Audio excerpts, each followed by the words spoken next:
$100 billion campus just died in Virginia, and somebody's still holding the bill for the engineering work. Nobody wants to say the number out loud.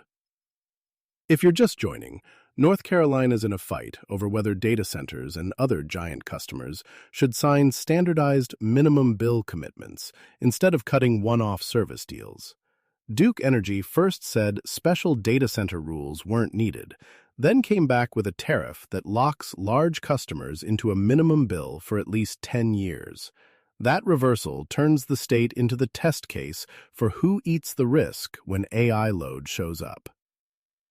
This is the Data Center Daily. Today, Duke's tariff design, the dead Virginia Gateway, and Brookfield's IPO. Same question under all of it. Who's actually paying? Duke first. We're staying on North Carolina large load tariff fight. Follow the show and you won't miss what comes next. Latitude Media writes, starting in 2027, Duke's tariff would apply to customers with loads of 50 megawatts or more with expected load factors of 80%, or any customer seeking 100 megawatts or more regardless of load factor. The terms of the tariff would require customers to sign 10 or 15-year contracts depending on load size and pay for 75% of the demand they ask for, even if they don't use it. Duke's large load tariff is now in the middle of this week's North Carolina rate case hearings, the same docket where it's defending an 11.6% residential hike. Starting in 2027, it hits loads of 50 megawatts or more at an 80% load factor, or anyone asking for 100 megawatts and up. And here's the flaw Latitude nails.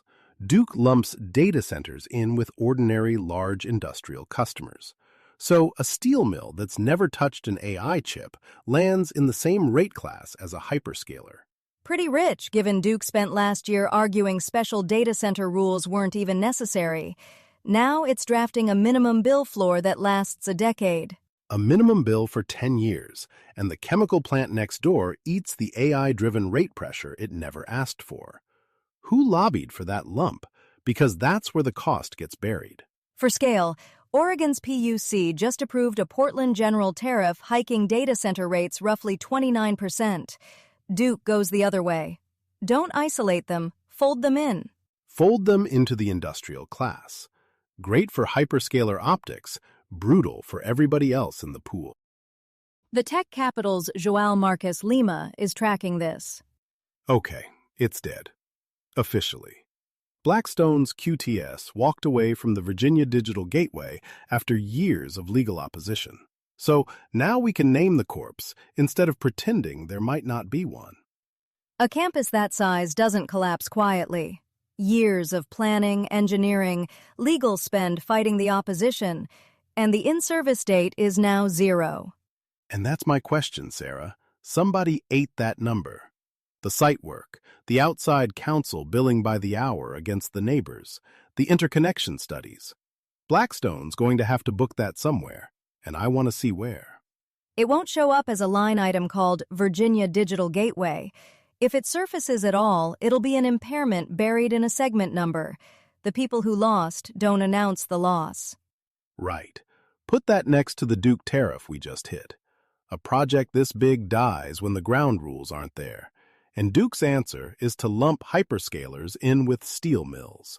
The rule book is the whole game. QTS just proved it. Here's Valeria I at CRE Daily. Brookfield-backed Csquare Inc. is preparing to tap public markets for growth capital, according to Bloomberg. The Dallas-based data center operator filed for a U.S. initial public offering targeting up to $1.35 billion. Aiming to leverage the ongoing surge in demand for AI-centric infrastructure. Amid a wave of tech-fueled capital markets activity, Brookfield intends to keep voting control post-IPO, signaling long-term commitment as Csquare grows its real estate footprint. Finally, a document that has to tell the truth. An S1 puts real capacity, real customers, real power contracts on paper, under penalty of securities law. It's the one filing that can't run on press release shine. The target is $1.35 billion. Dallas-based, 60-plus sites across the U.S., Canada, and the U.K. first quarter revenue was $270.5 million, with a $66 million net loss per Bloomberg. And watch where the money goes. The proceeds go to debt paydown, with no new capacity build attached. AI demand sells the deal. The cash refinances the balance sheet. Comparable REITs are up over 30% this year, so Brookfield's timing the window. And they're keeping voting control post-IPO. Public money, private steering wheel. After the QTS collapse we just walked through, a $100 billion campus dying because the ground rules weren't there, I want to see how honestly this S1 books its own site risk. Start there. Here's Songjun Jo at Aju Press. AI semiconductor startup Furiosa AI is collaborating with global data center company Equinix to penetrate the European AI infrastructure market. Furiosa AI announced the strategic partnership with Equinix to build RNGD, Renegade-based AI inference servers, at the Equinix LS2 data center in Lisbon, Portugal.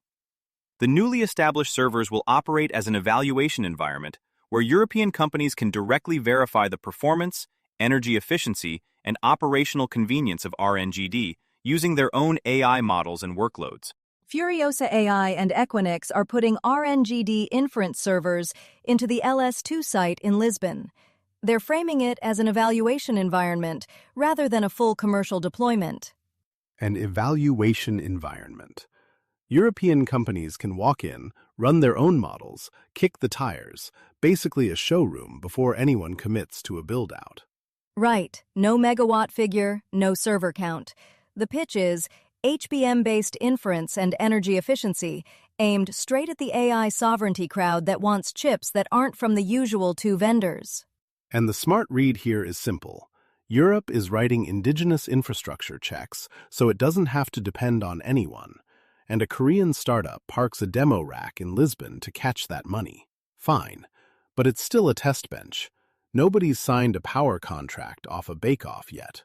After the morning we've had, a dead Virginia gateway and a Duke tariff that lumps hyperscalers in with steel mills, a modest little Lisbon test rack is almost refreshing.